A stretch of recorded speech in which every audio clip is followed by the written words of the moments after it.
De predicaciones que les dije acerca de consagrados para Dios. Amén. Bueno, hoy vamos a estar hablando bajo ese término, consagrados para Dios, pero tiene como título las consecuencias de la desobediencia. Amén. Las consecuencias de la desobediencia. Porque si vivimos para Dios, debemos de vivir en obediencia.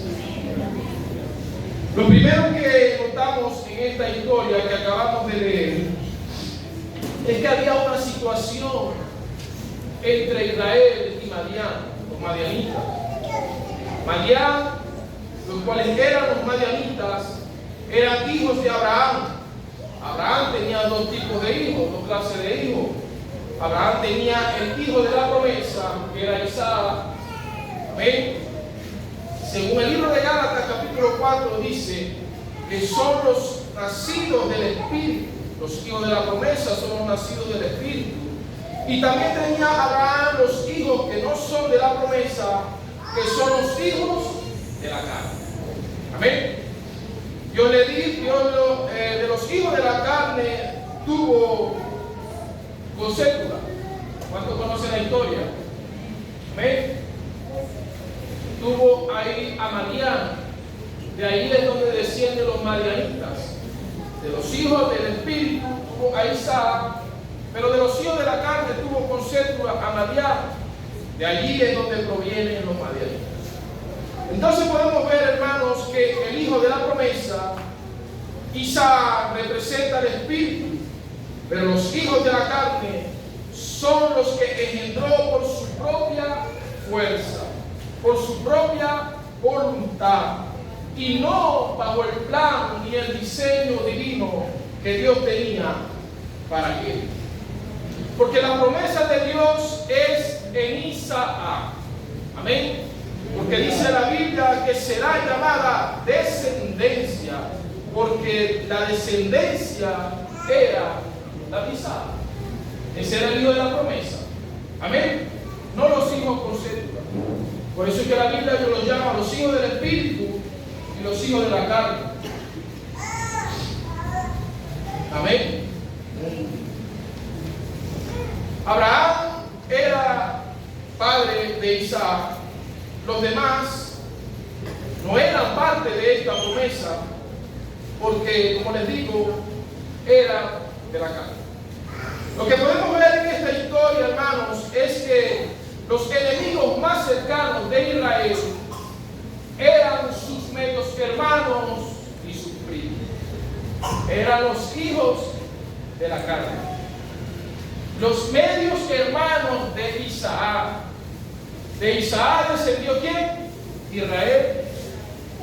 Los madianitas descendieron de Madián. Por lo tanto, Madián era medio hermano de Isaac, es decir, que los enemigos de Israel eran sus medios hermanos, podemos decirlo, sus primos, sus propios familiares. ¿Usted sabía esto? Amén. Lo vamos a ver en esta mañana. El texto que leíamos inicia diciendo que los hijos de Israel hicieron lo malo, es decir, desobedecieron a Dios.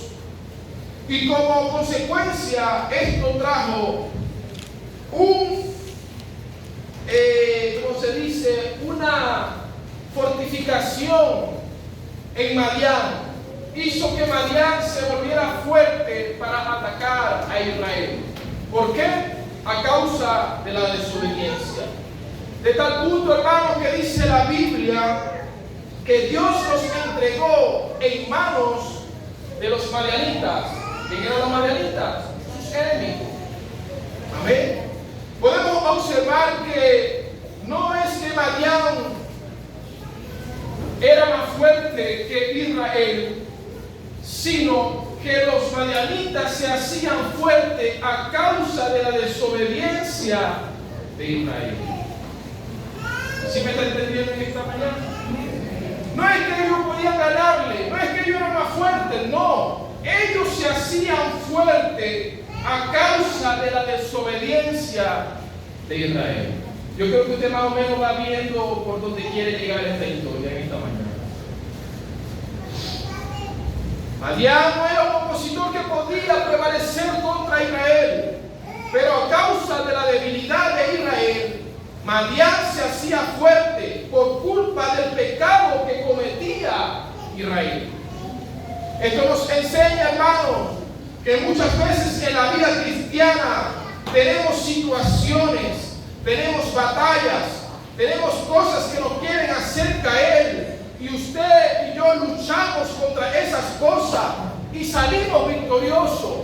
Pero llega el momento donde esas mismas luchas, esas mismas pruebas, esas mismas dificultades llegan a nuestras vidas y lamentablemente nos derrotan. ¿Qué pasó aquí?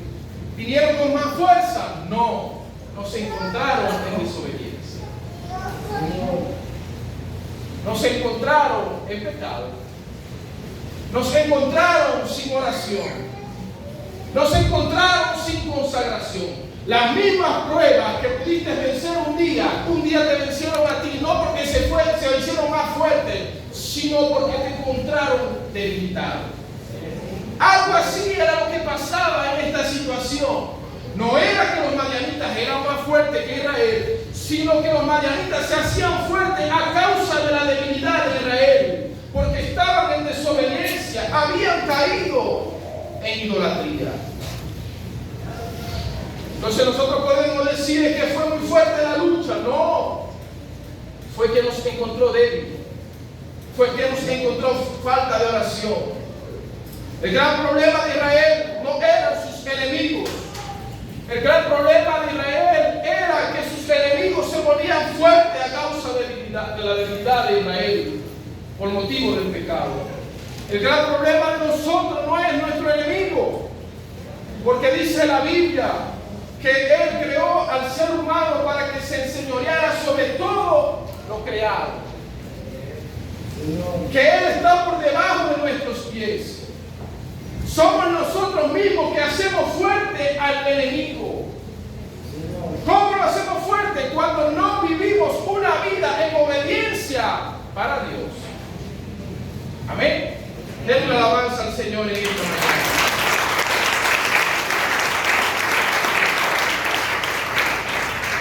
Israel, cuando hace lo malo ante los ojos de Dios, se debilitaba ante sus enemigos. Usted se mantiene leyendo la palabra, usted se mantiene en oración, usted se mantiene en ayuno, y vienen luchas, vienen pruebas, y no pueden tumbarte porque están fundamentados sobre la roca. Pero cuando no oramos, cuando no buscamos la conexión con Dios, vienen las luchas, vienen las pruebas y nos encuentran fundamentados sobre la arena. Y lamentablemente, como dice esa parábola, soplan vientos, vienen los ríos, y como estamos fundamentados sobre la arena, es grande nuestra ruina. Pero cuando estamos fundamentados sobre la roca en obediencia, aunque vengan los problemas, aunque vengan los vientos, aunque venga la dificultad, nuestra casa está segura porque estamos fundamentados sobre la roca que es Cristo Jesús. Ahora la pregunta sería, ¿cuál es nuestro fundamento en esta mañana? ¿Será que mi fundamento es Jesucristo? ¿O le estoy dando prioridad a otras cosas que no están fundamentados sobre la roca? Amén. Cada vez que usted y yo dejamos de obedecer a Dios, nosotros nos debilitamos. Nosotros nos volvemos débiles ante el enemigo. Para que un hombre tenga una buena estabilidad en su matrimonio, tenga un matrimonio exitoso, debe estar vinculado estrechamente con su esposa. Debe haber comunicación, debe haber respeto, debe haber comprensión, debe haber, ¿cómo se dice?, estabilidad. Debe haber una comunicación estrecha entre usted y su esposa. ¿Para qué?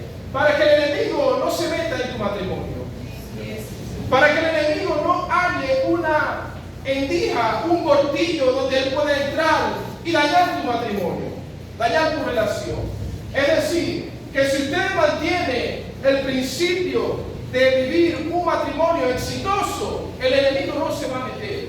Pero resulta que si usted descuida a su esposa, si usted no provee para su casa, si usted no mantiene una buena relación con ella, si no hay comprensión, si no hay respeto, si no hay valoración de lo que ella hace, lamentablemente hay portillos abiertos donde el enemigo va a entrar y va a empezar a dañar tu matrimonio. Lo mismo pasa en nuestra relación con Dios. Si mantenemos una relación en obediencia a Él, nosotros vamos a hacer lo que Él quiere que hagamos. Y por lo tanto el enemigo no va a entrar a nuestras vidas. ¿Por qué? Porque cuando tenemos una buena relación con Él, Él es quien nos protege. Él es quien nos guarda. Él es quien no va a permitir que el enemigo dañe tu vida. Por eso le digo y les pregunto en esta mañana, ¿quién peleaba por Israel? Alguien que me diga, ¿quién peleaba por Israel? Dios. ¿Quién es quien pelea por ti? Dios. Y si Israel mantenía una mala relación con Dios, ¿quién iba a pelear por ellos? Quedaban indefensos. Es por ello que los madianitas se hacían fuertes. Porque la relación estaba dañada, porque habían caído en la idolatría. Ahora, ¿quién va a pelear por ellos? Nadie, están indefensos, porque el mismo Dios que peleaba por ellos, ahora se puso en contra. El mismo Dios que pelea por usted, que pelea por mí, también se puede poner en contra. Porque dice la Biblia que Él es amor, pero también el fuego consumidor. Y a causa de mi desobediencia, yo puedo hacer que Él se ponga en contra. Porque dice la Biblia que la paga del pecado es muerte. Y si yo peco deliberadamente, voy a entrar en muerte y no voy a alcanzar la misericordia de Dios. Pero qué bueno es que la frase no termina ahí, sino que termina diciendo, pero la dádiva de Dios es vida. El regalo de Dios es vida. ¿Cuál es ese regalo? El hecho de que Él murió en la cruz para salvarlo a usted, para salvarle a mí. Y gracias a eso estamos aquí, adorando y glorificando su nombre. ¿Quién pelea por ellos? ¿Quién pelea por Dios? Resulta que en una ocasión contrataron a Balaam. Y le dice a Balaam, busca la manera de que maldigan al pueblo de Israel. Y Balaam le dice, tenemos que buscar la forma, porque es algo imposible, pero tenemos que buscar la forma de que ellos hagan lo malo ante los ojos de Dios, para que su Dios, que antes lo protege, ya no lo proteja. Miren lo que dijo Balaam. Tenemos que buscar la manera de que ellos hagan lo malo. Porque él sabía de alguna manera que si ellos hacían lo malo, el Dios de ellos no lo iba a proteger. Si nosotros hacemos lo malo, nuestro Dios no nos va a proteger. Aunque su misericordia es grande cada mañana, sí, pero nosotros estamos conscientes de lo que hacemos. Y el que sabe hacer lo bueno y no lo hace, él es considerado como pecado. Entonces Balaam buscó la manera y dijo, tenemos que buscar la forma de que ellos hagan lo malo ante los ojos de Dios, para que ese Dios que los protege se ponga en contra de ellos. Dios te protege a ti. Dios me protege a mí. Pero también se puede poner en nuestra contra.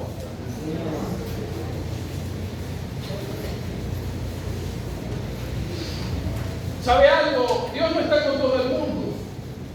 Hay gente que sale a la calle y dice nombre de Dios y se encomienda a Dios. Eso está bien, sí, pero si no vives la vida en obediencia, Él no te va a guardar.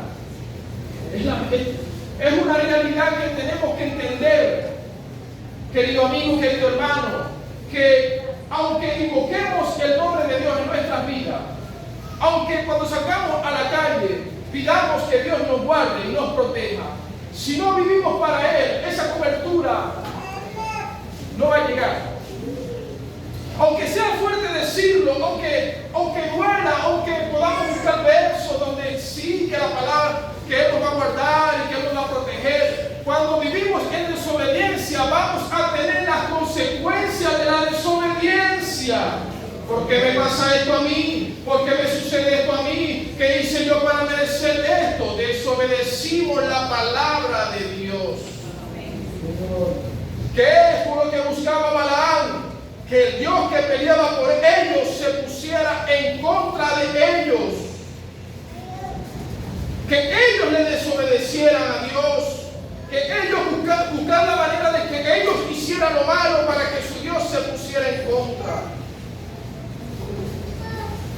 Porque la puerta que abre el camino a todos los pecados se llama desobediencia.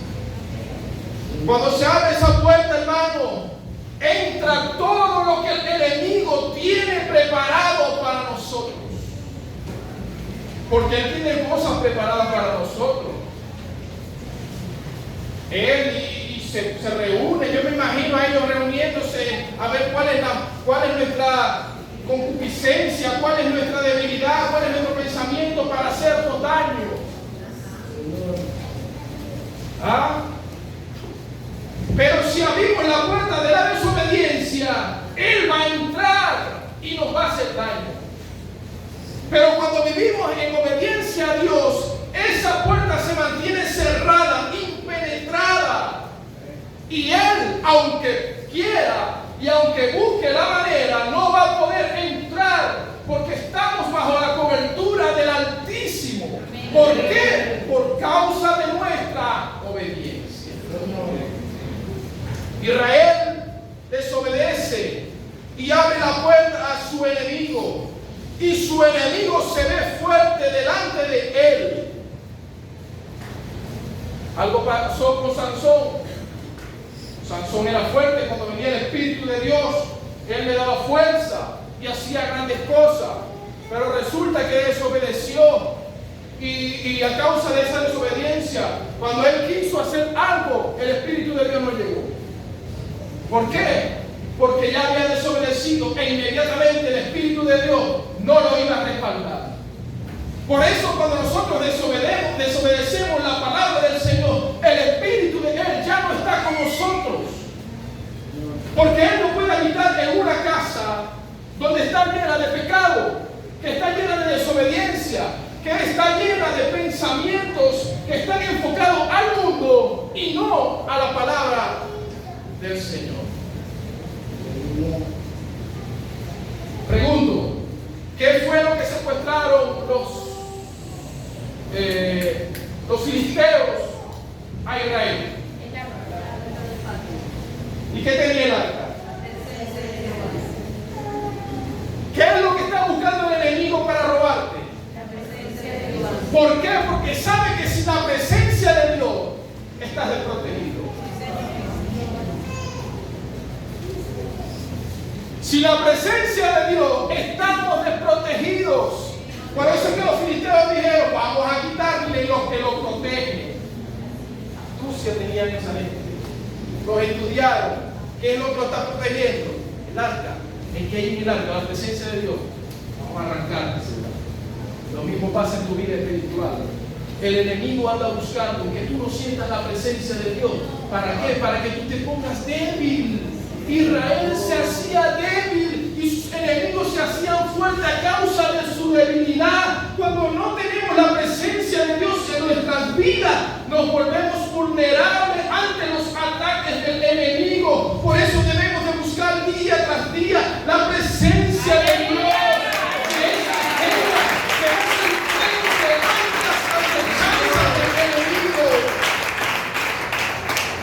Satanás quiere quitarte lo que te hace fuerte.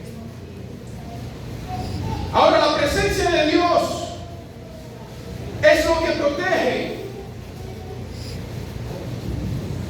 Pero lo que mantiene la presencia de Dios en tu vida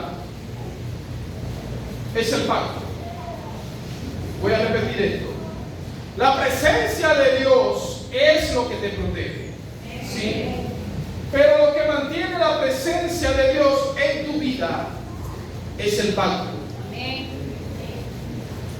Porque un contenedor como ese que ellos llevaban, que ustedes lo han visto, lo hemos estudiado aquí con nuestro pastor, cómo era el arca del pacto, yo pienso que eso no es suficiente para contener la presencia de Dios. La presencia de Dios la mantiene el pacto. Y cuando usted y yo quebrantamos ese pacto, la presencia se aleja. El arca era la presencia obtenida bajo un pacto de Dios y ellos. Amén. Porque Dios es un Dios de pactos. Y mientras tú te mantengas bajo el pacto de la sangre de Cristo, Satanás no va a poder hacerte frente. Amén. Por eso es que cuando venía el ángel de la muerte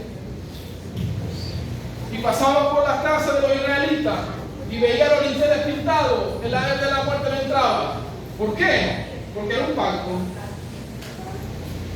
Y donde no había la sangre del cordero, entraba el ángel de la muerte y se llevaba a los niños. Cuando tú mantienes el pacto con Dios que hiciste de entregarle tu vida a Él, de vivir para Él, de consagrarte para Él, Él va a estar obligado, voy a decirlo así, para proteger tu vida. Amén. Porque Dios es un Dios de pacto, y el pacto que Él hace, Él no lo quebranta. Lo que lo quebrantamos somos nosotros. Y cuando nosotros quebrantamos el pacto, viene el acusador. Y no nos acusa. Pero mientras vivamos el pacto, mientras respetemos la ley, mientras no haya infracción, el acusador no va a poder ir a acusarnos. Y el juicio no va a llegar. Es como en las leyes terrenales, pasa lo mismo.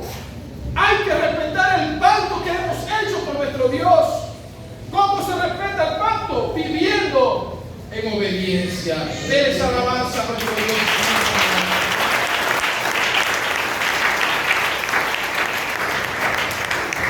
Dice el verso 2 del libro que leíamos, del capítulo 6.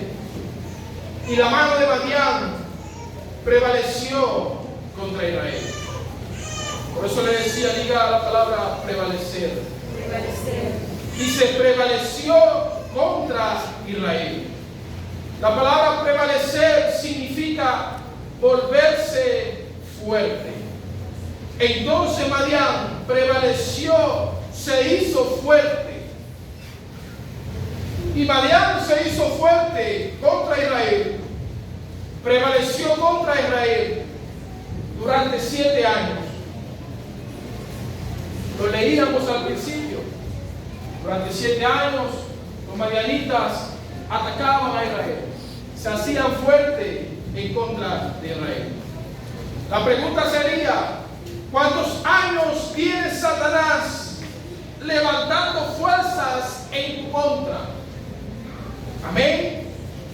En tu propia casa, ¿qué tiempo tienes que no oras? ¿Qué tiempo tienes que no te consagras para Dios? Mientras más control tiene Satanás de nuestras vidas, menos control tenemos nosotros de ella. Es por eso que decimos, yo quiero cambiar, pero no puedo orar. No puedo cambiar. Es que no puedo ayunar, me cuesta. Es que no puedo dejar el vicio, me cuesta. Es que no puedo dejar las mujeres, es una tentación, me cuesta. Es que yo no puedo ser libre. ¿Cómo podemos decir que no podemos ser libres de nuestra atadura? ¿Acaso no dice la Biblia que si el Hijo os libertare, seréis verdaderamente libres? Amén. Él nos hizo libres. Amén. Son nuestros pensamientos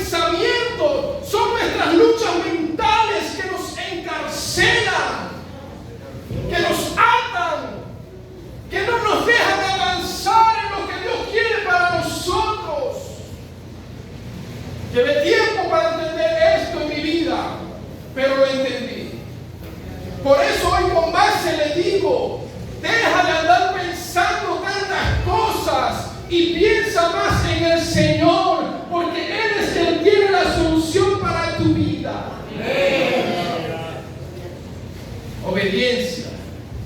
Obediencia.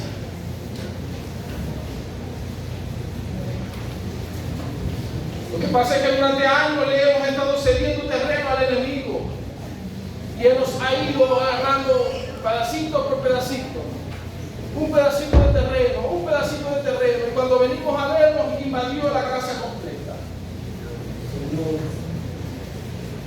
Pero dice la Biblia que por causa de Madián los israelitas se fueron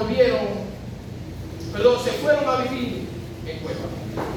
Lo leímos al principio. Por causa de los madianitas, los israelitas se fueron a vivir en cuevas.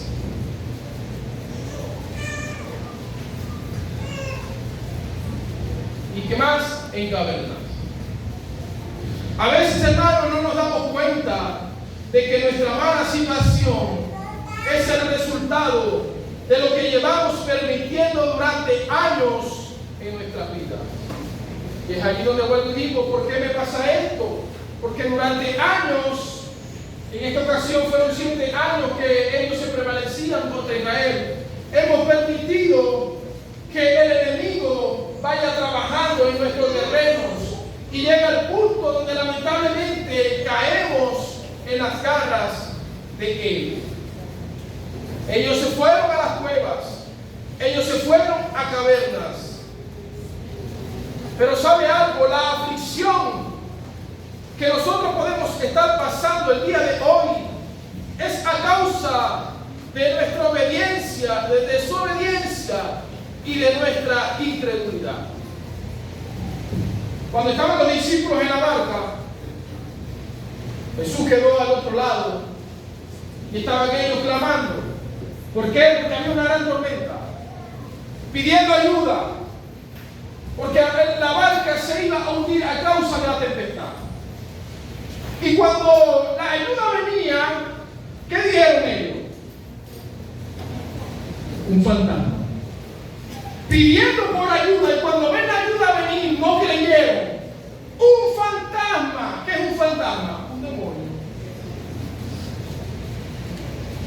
Muchas veces estamos pidiendo ayuda y lo que vemos son fantasmas, cuando no es un fantasma, es Jesucristo que viene a ayudarte. Pero a causa de nuestra incredulidad, vemos fantasmas en vez de ver la presencia de Dios. Un fantasma, dijeron, y ellos pidiendo ayuda. Tuvo que decirle Pedro, si eres Jesús, ve, manda que yo camine sobre las aguas. Y dice que empezó a caminar, ¿y qué? Empezó a hundirse. Y le dijo, hombre de poca fe. Hombre de poca fe, y estaba caminando sobre el agua. ¿Qué quedará para la fe nuestra? ¿Ah? Hombre de poca fe, y estaba caminando sobre el agua. Se empezó a hundir y dijo, hombre de poca fe. ¿Qué quedará para nosotros entonces? Así es. Aleluya. Se fueron a cuevas. Se fueron a cavernas. ¿Quién se metió en cueva? En una ocasión David se metió en una cueva. ¿Por qué? Porque tenía miedo. Elías se metió en una cueva. ¿Por qué? Porque tenía miedo. Todos los que se meten en cueva es porque tienen miedo de sus enemigos. Cristianos que nadie sabe dónde andan porque andan metidos en cuevas a causa de sus angustiadores. Y no buscamos la presencia de Dios porque andan huyendo, andan en cuevas. Y lo segundo que dice es que se metían en cavernas también. Las cavernas son más profundas y más oscuras que las cuevas. En las cuevas puede haber un poco de luz porque son más pequeñas, pero las cavernas son más profundas, subterráneas. Pueden tener varias laberintos, longitudes, pero son más estrechas. En estos días veía en Facebook un hombre tan estrecha que se metió de cabeza y no pudo salir y quedó muerto allí. Amén. Porque las cavernas son estrechas. No hay luz. Las cavernas significa confinamiento, lugar estrecho donde no te puedes mover. Y así tiene mucha gente Satanás, sin movimiento, confinados, no pueden moverse, no pueden alabar, no pueden ver la luz de Cristo. Pero la Biblia dice: levántate tú que duermes y te alumbrará Cristo. Dice el Salmo 27: Jehová es mi luz, Él es mi salvación, Él es la fortaleza de mi vida. El que está en una caverna, por más que quiera ver la luz, no puede. Tiene que buscar la manera de salir de ella para poder ver la luz.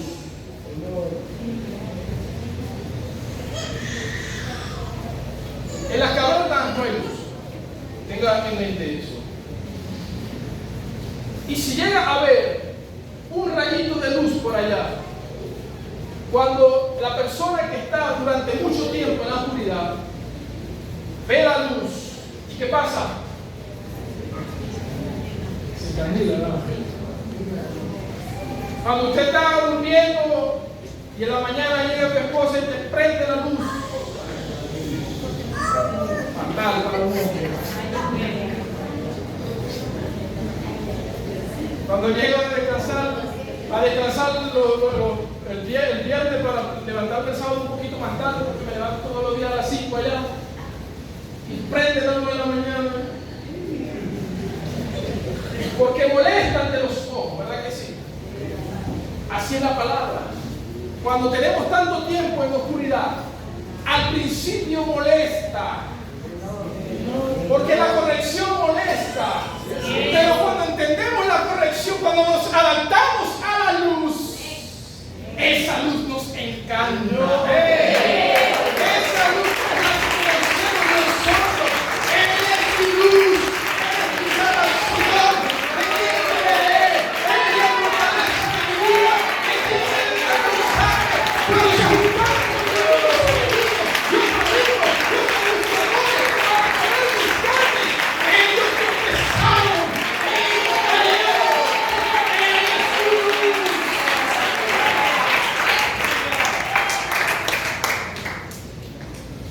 A nosotros no nos molesta la luz de Cristo, porque ella es la que nos alumbra en medio de la oscuridad. Ellos también se metían, los israelitas, en lugares fortificados. Son huecos que ellos hacían para ocultarse de sus enemigos. Muchas veces nosotros, hermanos, somos como el avestruz metiendo la cabeza debajo de la tierra, porque tenemos miedo a la guerra espiritual. Gente que se ha dado por vencido y dicen que sea lo que Dios quiera. No, que no sea lo que Dios quiera, porque Dios te manda a luchar a ti para darte lo que Él quiere para ti. Amén. Amén. Ponte a luchar, ponte a obedecer. Dios quiere para ti la victoria. Pero hay que ser obediente. Dice la Biblia que cuando Israel había sembrado, subían los madianitas y los amalecitas. ¿Y qué pasó aquí? No eran los madianitas solamente. Ahora dice también que venían los amalecitas. ¿Sabe por qué? Porque una desobediencia trae pecado, pero un pecado acarrea a otro pecado. Porque a un abismo llama a otro abismo, dice la palabra del Señor. Ahora no eran solamente los madianitas, sino también que los amalecitas venían a atacar al pueblo de Israel, a comerse sus frutos, a destruir sus tierras. Si tú dejas entrar la inmoralidad en tu vida, eso va a traer también la fornicación. Eso va a traer también el adulterio. Y va a arrastrar el chisme. Y va a venir la lujuria. Si deja entrar a Madián, va a entrar también Amalek. Por causa de la desobediencia. Si dejamos de honrar a Dios con nuestras finanzas, va a entrar el devorador. Y después que entra el devorador, va a llegar la enfermedad y trae consigo la miseria. Cuando Israel sembraba, dice la Biblia que leíamos al principio, venían los amalecitas y los madianitas y se le llevaban su siembra. Ahora presten atención aquí. Si no hay siembra, no hay cosecha. ¿Verdad, hermano Jonathan? Si no hay siembra, no hay cosecha. Si no hay cosecha, no hay fruto. Si no hay fruto, no hay ofrenda. No hay primicia. Y si no está la ofrenda, no hay obediencia. Y la obediencia trae la protección. ¿Sabe cómo esos dos enemigos empobrecían a Israel?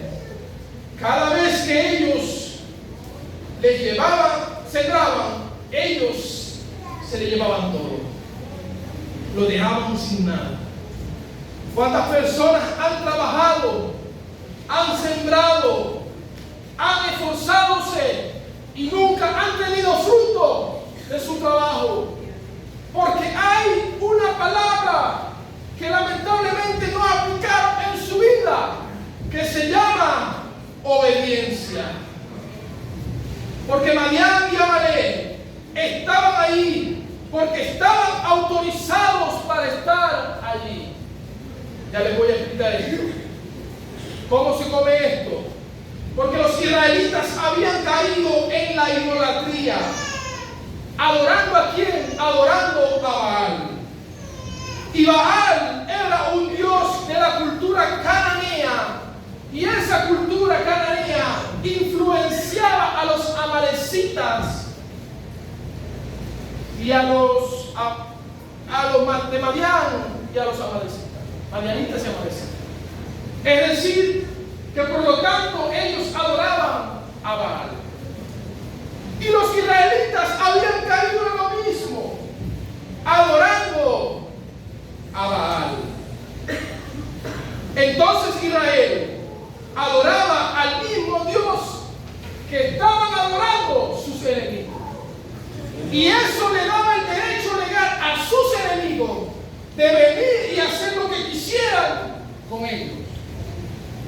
Habían caído en desobediencia, habían caído en idolatría y por lo tanto le dieron autoridad a sus enemigos para que lo acabaran.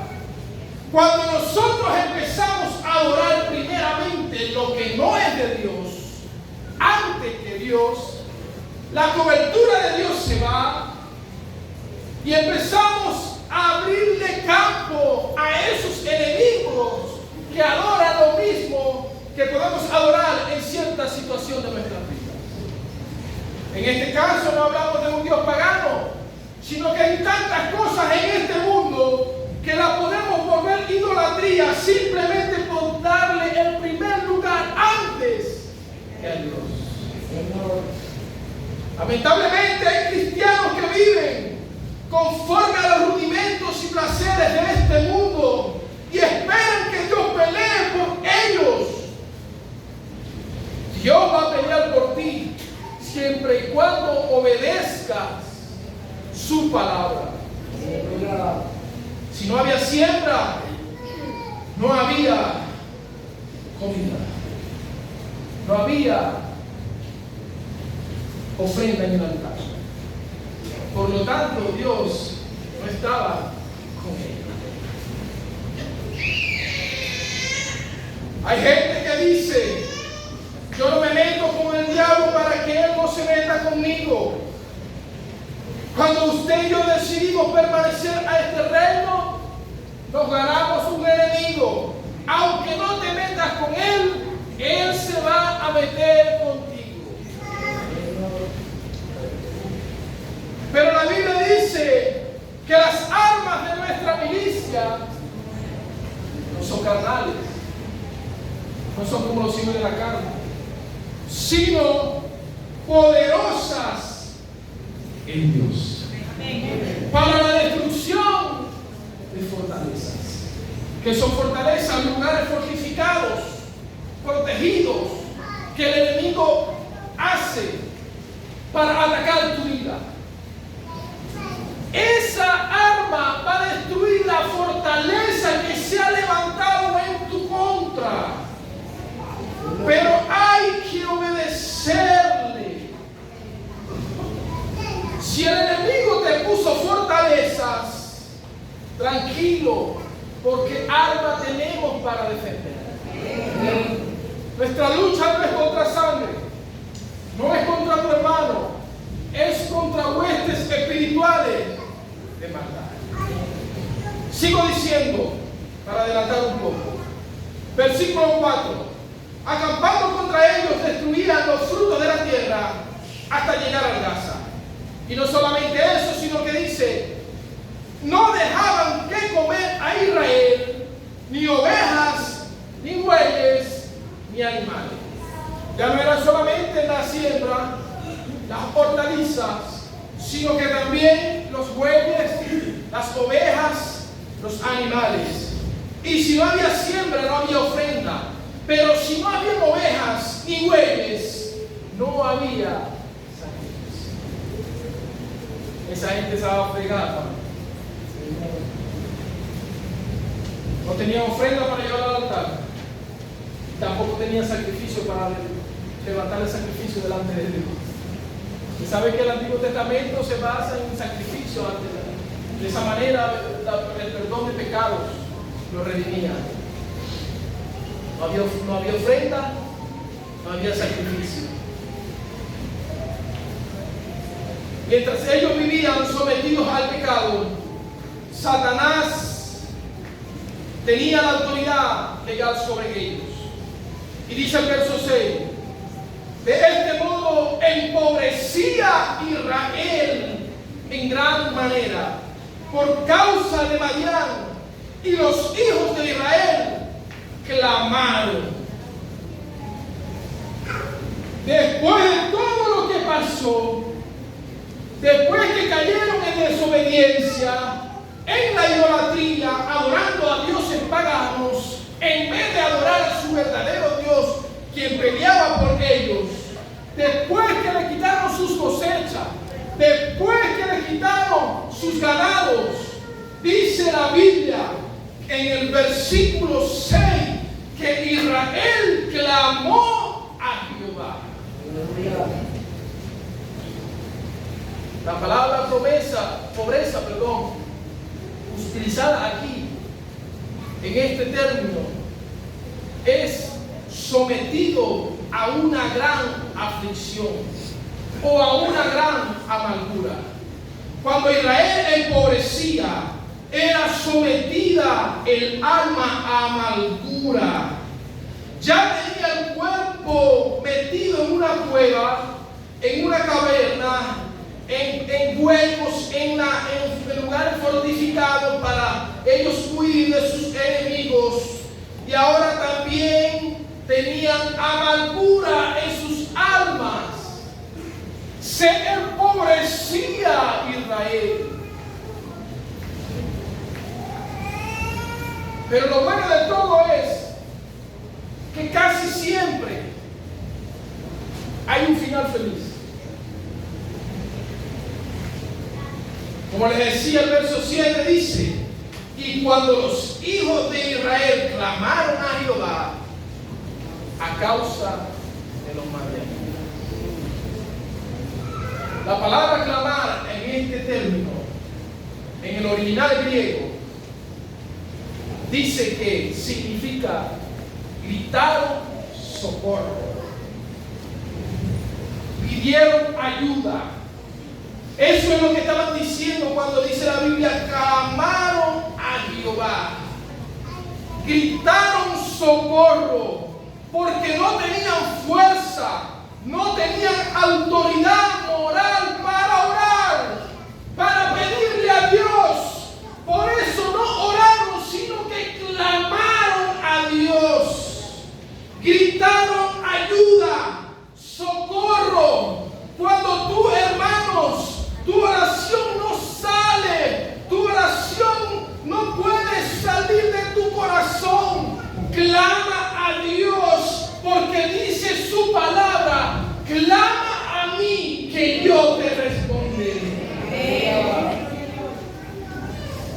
No tenía autoridad moral para orar.